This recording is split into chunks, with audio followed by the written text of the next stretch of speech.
nosotros rescatábamos un hilo muy interesante de quien se identifica como el Principito TW en Twitter, y nosotros tomábamos dos casos de este hilo para proponer.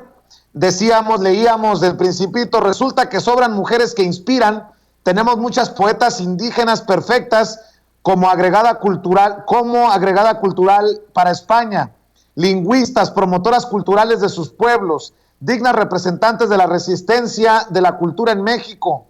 Celerina Sánchez es una de ellas, y yo leía su poema El nacimiento de la primera mujer. Brotaron los ecos de la vida al son del universo y nació la primera mujer. En una explosión de estrellas descendió a la tierra con la lluvia. Bajó como serpiente de lluvia en un arco iris en espirales, con nubes hermosas quedó cautivada de esta tierra bendita, dadora de vidas, sembradora de auroras. Camina en el alba para parir luciérnagas, bajo el rocío de la madrugada, resquebrajando el silencio virginal de cada día que empieza. Y hablábamos de Celerina Patricia Sánchez Santiago, una poeta, traductora y promotora cultural perteneciente al pueblo ñu. Ella es de Oaxaca, del área mixteca, y licenciada en lingüística por la Escuela Nacional de Antropología e Historia. Yo también señalaba que una paisana mía de Sonora, Emilia Buitimea Yocupicio, de origen mayo, poeta originaria de Guatabampo, Sonora, se dedica a la promoción cultural a través de la Comisión Estatal para el Desarrollo de los Pueblos Indígenas, y que ha colaborado en antologías de poesía como minificciones en Sonora. Por lo que dijo el presidente, pues qué bueno que presta atención a las redes sociales. Me imagino que ha de haber leído hilos como el de este personaje, el Principito, o en un descuido y por ahí se enteró lo que se dijo en Sin Censura, porque estas son las declaraciones, échemela Ceci, las declaraciones del presidente Andrés Manuel López Obrador ante el planteamiento nuevamente ahora de las colegas Erika Ramírez, la colega de la revista Contralínea, sobre Brenda Lozano, la nombrada y muy criticada agregada cultural en la Embajada de México en España. El caso que planteas, pues es un asunto también, ¿sí?, de moralidad, de congruencia. Si no se está de acuerdo con nuestro proyecto, ¿cómo nos van a representar?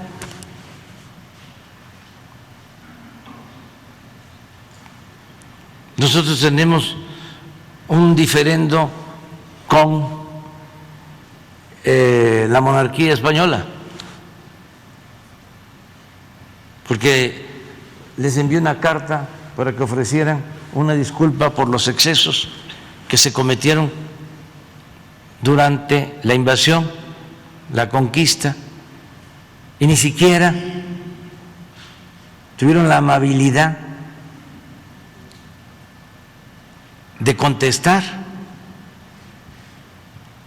la carta que les envié. Al contrario, la filtraron al país, a los medios que están al servicio del poder económico y del poder político en ese país, en España, para lanzarse en contra de nosotros. Entonces, ¿cómo va a ir a representarnos a ese país?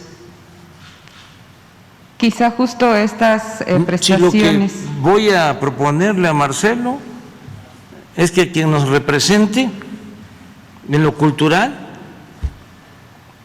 sea una mujer indígena,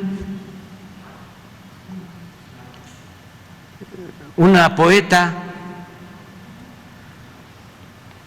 del Istmo,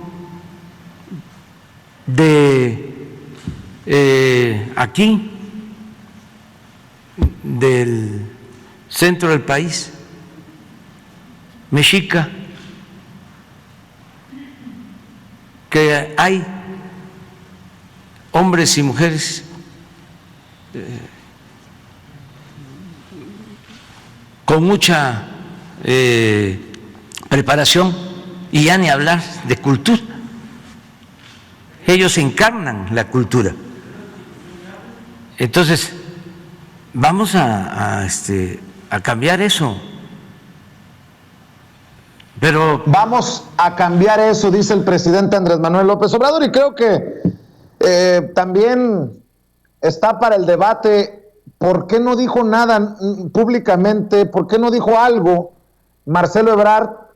Y termina siendo el presidente Andrés Manuel López Obrador nuevamente el que le ponga pecho a los dardos y que termine corrigiendo la plana con un le voy a sugerir a Marcelo. Si bien es cierto, el presidente lo deslinda de responsabilidades al canciller, pues sí creo que ameritaba que Marcelo Ebrard se pronunciara y que no creciera esto tanto. Dice el presidente, ¿cómo nos va a representar alguien que no está de acuerdo con nuestro proyecto?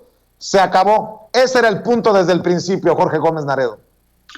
Sí, y bueno, creo que también hubo cosas que fueron muy, muy malas en este caso, ¿no? Por ejemplo, lo que hizo el encargado de la diplomacia cultural mexicana, que renunció él sí antes, unos días antes, pero que ayer sacó una carta que era una carta terrible, como diciendo que Pedro Salmerón era el que coordinaba todo y que era un ataque en su contra y un ataque contra Brenda en una defensa que hace, que me parece que esa carta es de un nivel bajísimo y que eso demuestra que el señor nunca debió haber estado en ese cargo que ocupó.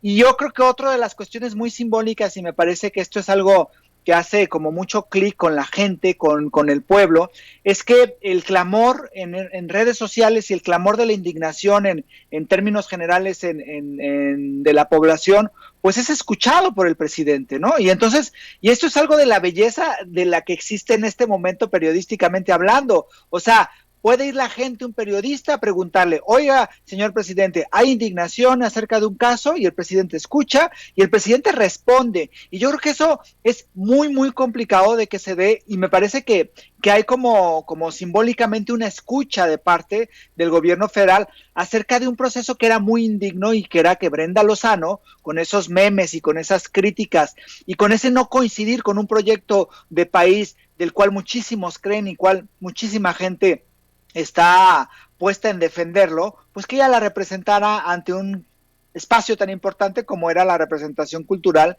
en España, ¿no? Entonces me parece que ahora sí como que esta historia terminó en final feliz, ¿no? Pues ojalá que así sea, digo, de lo que dice el presidente, no está, ¿no? A que bajen del nombramiento a Brenda Lozano todavía hay un trecho, me parece que se cae de la mata, pero pues hasta no ver, no creer, con mucho respeto lo digo. Jorge, ¿con qué te despides en tu reflexión, en tu análisis?